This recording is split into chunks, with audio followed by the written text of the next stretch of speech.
ബഹുമാനപ്പെട്ട ഉസ്താദുമാരെ, സ്നേഹനിധികളായ കൂട്ടുകാരെ, അസ്സലാമു അലൈക്കും വറഹ്മത്തുള്ളാഹി വബറകാതുഹു.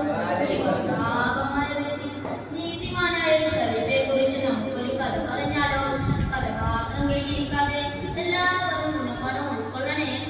സിദ്ദീഖ് റളിയല്ലാഹു അൻഹുവിന്റെ ഭരണകാലം നീതി നിറഞ്ഞ കാലമായിരുന്ന അക്കാലം നമുക്ക് കൂട്ടുകാരുള്ളത് പോലെ സിദ്ദീഖ് തങ്ങൾക്ക് ഉണ്ടായിരുന്ന ഒരു കൂട്ടുകാരൻ വേറെ ആരുമല്ല, മഹാനായ ഉമർ തങ്ങളായിരുന്ന കൂട്ടുകാരൻ. ഖലീഫ ആയതുകൊണ്ട് തന്നെ സിദ്ദീഖ് തങ്ങൾ നല്ല തിരക്കിലാണ്. വല്ലതും സംസാരിക്കണമെന്ന് കരുതി സുബഹി നിസ്കരിച്ച് സിദ്ദീഖ് തങ്ങൾ നോക്കിയാൽ എങ്ങോട്ടോ ധൃതി പിടിച്ചോടുന്നതാണ് കാണുക. ദിവസം സുബഹിക്ക് തന്നെ എങ്ങോട്ടാണ് ഈ പോക്ക്? നേരം പുലരുന്നതല്ലേ ഉള്ളൂ. ഉമർ തങ്ങൾക്ക് കാലമറിയാൻ തിടുക്കമായി. എങ്ങോട്ടാണെങ്കിലും കണ്ടുപിടിക്കണം. ഉമർ തങ്ങൾ രണ്ടും കൽപ്പിച്ചു. അങ്ങനെ ഒരു ദിവസം അതാ സുബഹി നിസ്കരിച്ച് ഇരുട്ടിലൂടെ തനിച്ച് നടക്കുന്ന സിദ്ദീഖ് തങ്ങളെ ഉമർ തങ്ങൾ കാണാനില്ല. എങ്ങോട്ടാണ് ഈ പോക്കെന്നറിയാൻ ഉമർ തങ്ങൾ സിദ്ദീഖ് തങ്ങളെ പിന്തുടരാൻ തുടങ്ങി. ഒരുപാട് അകലം നടന്നു. ഏകദേശം മദീനയുടെ അകത്തെത്തിയപ്പോൾ സിദ്ദീഖ് തങ്ങൾ ഒരു കൊച്ചു കുഴിയിലേക്ക് കയറിപ്പോകുന്നു.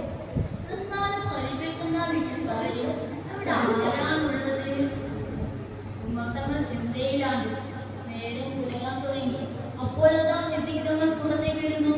ഇത് കണ്ട ഉമർ തങ്ങൾ ആ വീട്ടിലേക്ക് ഓടിച്ചെന്നു. വീട്ടിലെത്തിയ ഉമർ തങ്ങൾ ഒന്ന് നെറ്റി. ഇരു കണ്ണുകൾ കാണാത്ത ഒരു ഉമ്മയതാ കട്ടിലിൽ നിവർന്നു കിടക്കുന്നു. കട്ടിലിനരികിൽ രണ്ട് കുട്ടികൾ. നിങ്ങൾക്ക് എന്താ പറ്റിയത്?